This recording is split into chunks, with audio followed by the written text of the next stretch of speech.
ইহুদি খ্রিস্টানেরা নামদারি মুসলমান এবং নামে তৌহিদি মুসলমান নাম বলে বলে আমার আশিকের রাসূল ইমানদার মুসলমানদের ইমানকে নষ্ট করার জন্য ষড়যন্ত্র চলমান করতে আছে।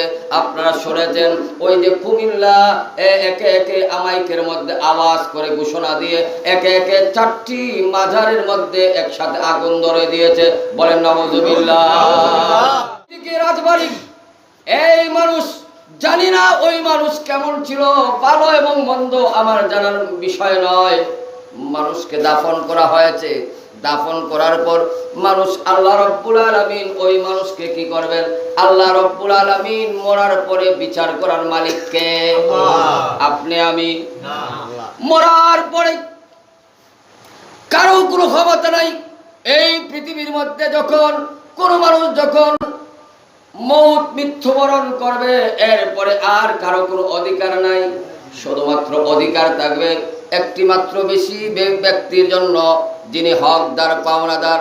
ওই ব্যক্তি বলতে পারবে যদি ওই ব্যক্তির প্রয়োজন মনে করে আমি ওনার কাছে টাকা চাই, আমার পাওনা আছে। কি আছে? কেউ থামাতে পারবে না, কেউ থামাতে। একটা ব্যক্তি যেই ব্যক্তির কাছে কোনো পাওনা যদি থাকে ওই ব্যক্তি দাঁড়িয়ে বলবে।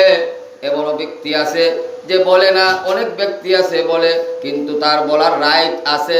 বলতে পারবে যে কেউ যদি সন্তান থাকেন তাহলে ওনার কাছে আমি টাকা পাই। ভদ্রতমি হলো আলাদা করে বলা। আবার অনেকে আছে হাউজের মধ্যে সমাবেশের মধ্যে বলে, তার মানসিক পার্থক্যের বিষয়।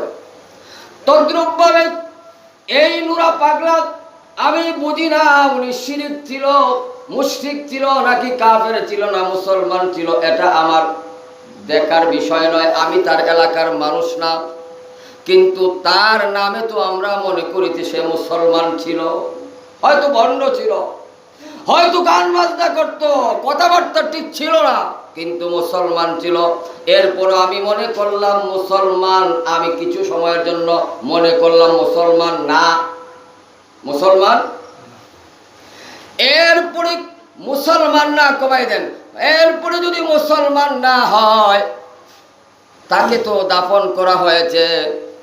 দাফন করার পরে ওই ব্যক্তিকে আমার কোনো অথরাইজ নাই, আমার কোনো ক্ষমতা নাই, অধিকার নাই, কোনো বাংলাদেশের রাষ্ট্রপ্রধানেরও নাই, উপদেষ্টার কারণ নাই।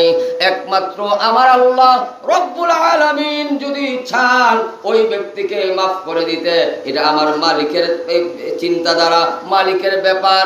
আর মালিক যদি চান জাহান